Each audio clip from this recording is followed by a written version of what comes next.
अस्सलाम वालेकुम रहमतुल्लाहि व बरकात। अल्लाह के नाम से शुरू जो बड़ा मेहरबान और निहायत रहम करने वाला है। तो आज इन दो जोकरों ने इस्लाम पर एक दूसरे के साथ चर्चा की है। वीडियो शुरू होने से पहले मैं ख़ास तौर से आपसे यह बात कह देना चाहता हूँ कि इन दो जोकरों की बातों को बिल्कुल भी सीरियस लेकर हर्ट मत होना। ये वो दो जोकर है जो भारत के बहुसंख्यक हिंदू समाज को दंगाई, बलात्कारी और भ्रष्टाचारी बनाना चाहते हैं। लेकिन जहाँ तक बात इस्लाम की है, तो अगर ये लोग इस्लाम पर कुछ कहेंगे तो इसका जवाब देना भी ज़रूरी है। तो चलिए शुरू करते हैं।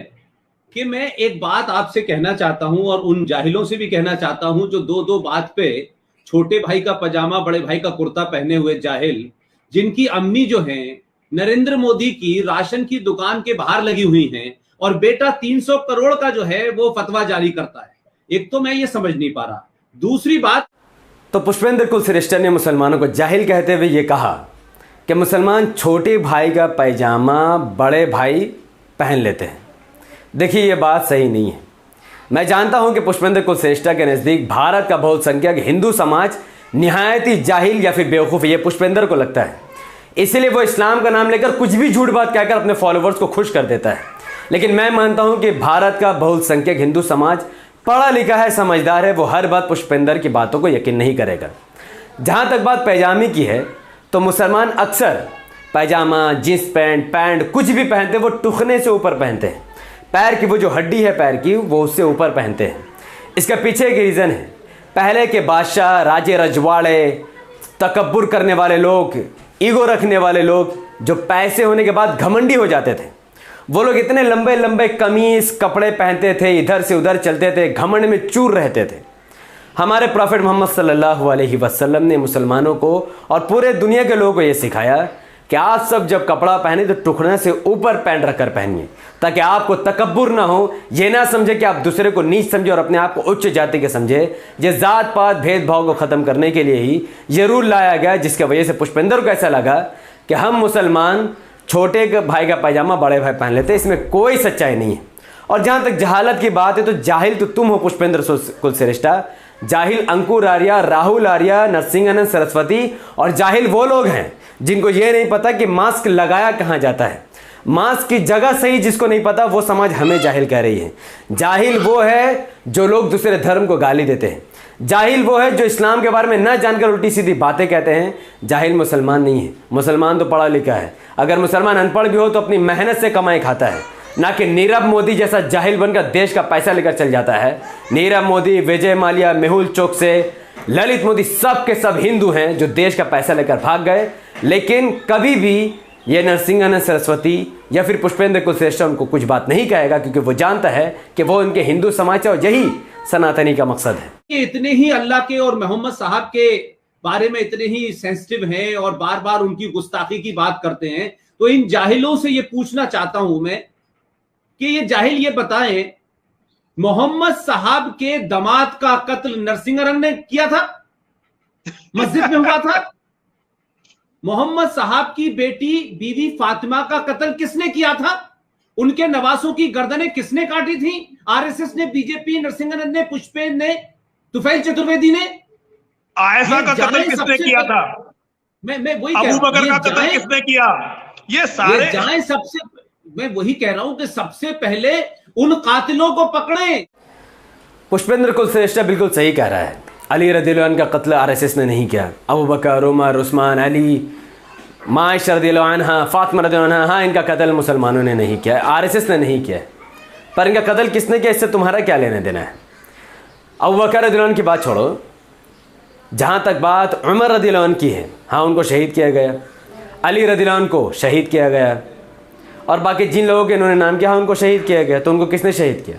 यकीनन आरएसएस ने नहीं किया। लेकिन आरएसएस जैसी मानसिकता रखने वाले उन पाखंडी लोगों ने किया जो लोग इस्लाम को नहीं अपनाना चाहते थे। उन लोगों ने उनकी हत्या की मुसलमान बनकर, जो लोग इंसाफ को पसंद नहीं करते थे। इनकी हत्या उन लोगों ने की है जो लोग लड़कियों को पैर की जूती समझते हैं।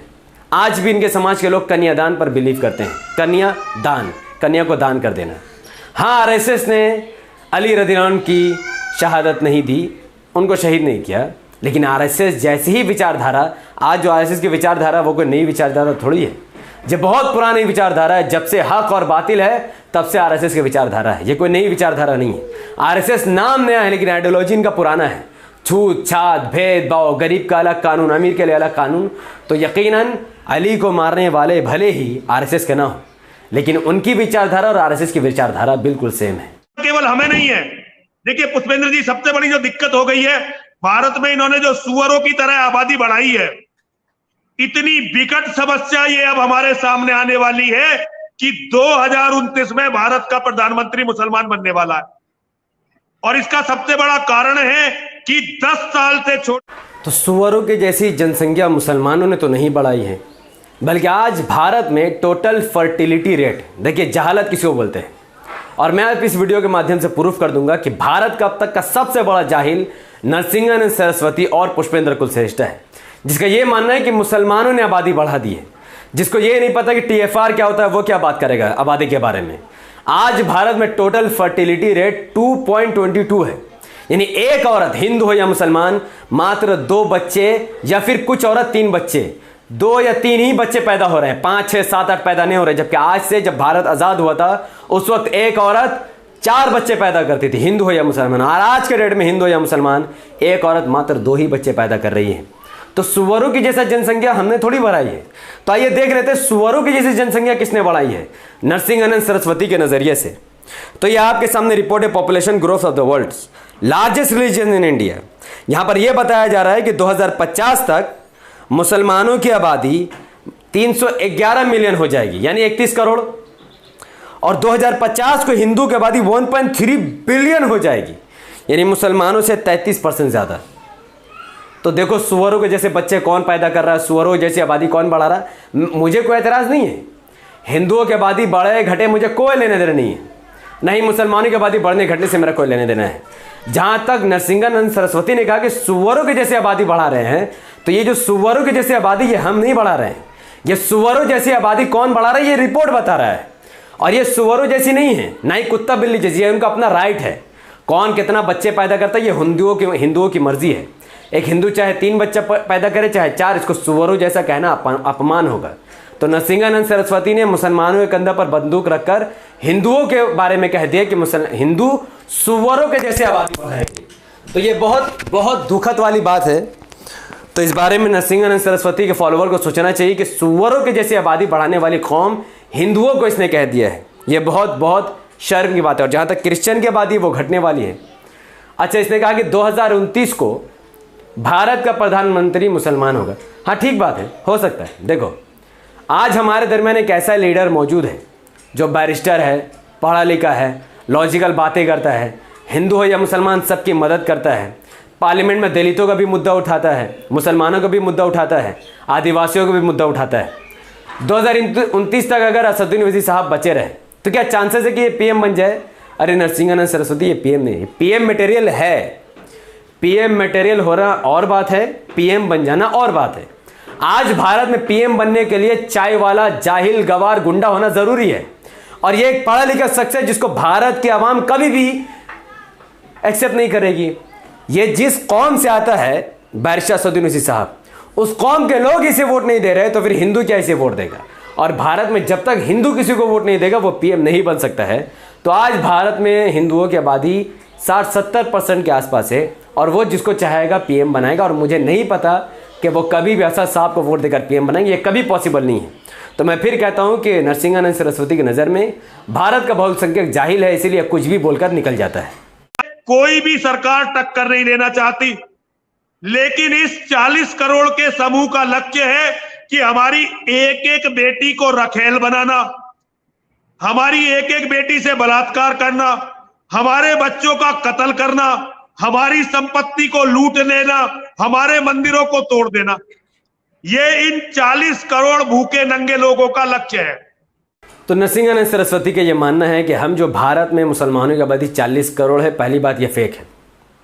अगर 40 करोड़ है भी तो ये बात इसको किसने कह दी कि हमारा लक्ष्य है कि हम अस्तगफिरुल्लाह नऊज़ु बिल्लाह कि हम हिंदुओं की माँ बहनों का रेप करेंगे? ये कभी नहीं होगा। ये ना मुसलमानों का कभी लक्ष्य था, ना है, ना ही कभी होगा, क्योंकि हम सब इस्लाम के मानने वाले हैं। लेकिन मुसलमानों के बहन बेटियों का रेप तो ऑलरेडी इसके ज़ात धर्म के लोगों ने किया है। गुजरात 2002 का जब दंगा हुआ तब एक एक हिंदुत्व, आरएसएस के फॉलोअर और हिंदुत्व आइडियोलॉजी रखने वाले लोगों ने एक 11 साल के लड़के के साथ 12 हिंदुत्व के लोगों ने रेप किया, बलात्कार किया और जय श्री राम का नारा लगाया। इन्हीं के लोगों ने गुजरात 2002 के दंगा में एक मुस्लिम लेडी का पेट में चाकू से फाड़कर और बच्चा निकालकर तलवार की नोक पर जय श्री राम कहा। मुजफ्फरनगर का दंगा के दरमियान भी औरतों का रेप किया गया, मुस्लिम औरतों का, और वो रेप करने वाले सब के सब हिंदू थे। लेकिन इससे तमाम हिंदू बदनाम नहीं हो जाते, या मैं इस मैटर से तमाम हिंदुओं को टारगेट नहीं करूंगा, लेकिन नरसिंहानंद सरस्वती के फॉलोअर ऐसा कर सकते हैं। और जो भी हिंदू आरएसएस का साथ देते या फिर नरसिंहानंद सरस्वती का साथ देते, वो हिंदू बिल्कुल ऐसा कर सकते हैं। तो हम भारत में जितनी भी आबादी रखने वाले लोग हैं, दंगा का माहौल हो या फिर आम माहौल हो, पड़ोसी की हिफाजत करने का हुक्म खुद रसूलुल्लाह सल्लल्लाहु अलैहि वसल्लम ने दिया है। रसूलुल्लाह सल्लल्लाहु अलैहि वसल्लम फरमाते हैं कि जो वो मुसलमान नहीं हो सकता जो अपने पड़ोसी को तकलीफ दे। तो हमारा पड़ोसी हिंदू हो या मुसलमान, माँ बहन बेटी कोई भी हो, उनकी हिफाजत हमारी जिम्मेदारी है। कोई मुसलमान कभी भी किसी लड़की का बलात्कार नहीं कर सकता है। तो नरसिंहानंद सरस्वती शायद अपने बारे में कहकर मुसलमानों के कंधे पर बंदूक रहकर कह रहा था, क्योंकि वो जानता है कि एक सच्चा मुसलमान कभी भी बलात्कार नहीं कर सकता। लीजिए, मैं 23 साल हो गए, 23 सालों में हिंदुओं के दान को खाया मैंने, हिंदुओं के दिए हुए कपड़े पहने मैंने, हिंदुओं के दिए हुए पैसों से गाड़ियों में घूमा मैं। आज क्या मैं कुत्तों से भी बुरा हूं? कुत्ता भी अपने मालिक पर खतरा देखता है तो भौंकने लगता है। पुष्पेंद्र जी, बात को समझिए, मेरे शब्द हो सकते हैं कड़वे हो, लेकिन ये सच है कि कुत्ता भी यदि अपने मालिक को खतरे में देखे तो भौंकने लगता है। लेकिन हमारा धर्म गुरुओं का समूह, हमारे हिंदुओं के संगठन आज इतने बड़े खतरे को भी देखकर अपना मुंह शुतुरमुर्ग की तरह रेत में गाड़े बैठे हैं। ये मेरी समझ में बिल्कुल नहीं आ रहा। खतरा बिल्कुल सामने है, अब हर चीज सामने आ गई है। तो शायद आप सबको ये वीडियो समझ में नहीं आई है। नरसिंहानंद सरस्वती ये कहना चाहता है कि वो कई सालों से हिंदुओं के भीख के पैसे खा रहा है। तो वो कह रहा है कि मैं हिंदुओं का कुत्ता हूँ, हिंदू मेरे मालिक हैं, और चूंकि हिंदुओं के भीख से मैं पल रहा हूँ तो खतरे को देखते हुए मैं हिंदुओं को जगाना चाहता हूँ। तो मैं ये कहना चाहता हूँ नरसिंहानंद सरस्वती, तुम हिंदुओं का कुत्ता नहीं हो, कुत्ता तुमसे बेहतर है। कुत्ता जिसका खाता है वो अपने मालिक को काटता नहीं है, लेकिन तुम उस कुत्ते से भी गए गुजरे हो जो अपने मालिक को काटने में लगा हुआ है। तुम हिंदुओं के पैसे खाते हो तो तुम हिंदुओं को जगाओ कि तुम्हें रोजगार नहीं मिल रहा है। तुम हिंदुओं को जगाओ कि देश में महंगाई बढ़ रही है। तुम हिंदुओं को जगाओ कि मोदी की वजह से कोरोना फैल रहा है। तुम हिंदुओं को जगाओ कि देश में बलात्कार बढ़ रहा है, ताकि वो सरकार के खिलाफ अपनी आवाज़ को उठाए। लेकिन तुम कुत्ता ने, तुम सुअर से बदतर हो कि जिस हिंदू समाज ने तुझको खिलाया, तुझे पिलाया, तेरा पेट भरा और तुझे हर जगह गाड़ी में करके घुराया, आज उसी हिंदुओं को तो उसका पैसा खाकर गुमराह कर रहा है। तो मैं समझता हूं कि नरसिंहानंद सरस्वती हिंदुओं का कुत्ता नहीं है, बल्कि सुअर कहलाने के भी लायक नहीं है कि जिसका उसने खाया उसी की थाली में नरसिंहानंद सरस्वती ने छेद कर दिया। कुत्ता अपने मालिक को बचाता है, उसे गुमराह नहीं करता, और तू अपने हिंदू समाज को गुमराह कर रहा है, उसे धर्म का लॉलीपॉप देकर बलात्कारी और भ्रष्टाचारी बना रहा है। तो कुत्ता तुझसे अच्छा हो सकता है। अपने आप को कुत्ता बोलकर नरसिंहानंद सरस्वती ने कुत्तों का अपमान कर दिया। और हम अपनी हर बात को लेकर ये समझते हैं कि सरकार लड़ेगी, इसलिए वो शाहीन बाग पर बैठते हैं। मैं और आप शाहीन बाग की तरीके से भारत के अंदर जनसंख्या नियंत्रण को लेकर क्यों नहीं बैठते? हमारी 10,000 रुपए तनख्वाह पड़े और अगर कोई आंदोलन करे तो हम 10 महीने तक बैठेंगे। अब मुसलमान शाहीन बाग में बैठे तो इसको तकलीफ, ठीक है, मुसलमान शाहीन बाग में बैठे तो खाली मुसलमान थोड़ी थे। और तुम्हें शाहीन बाग में बैठने से किसने रोक दिया? पुष्पेंद्र कुलश्रेष्ठ।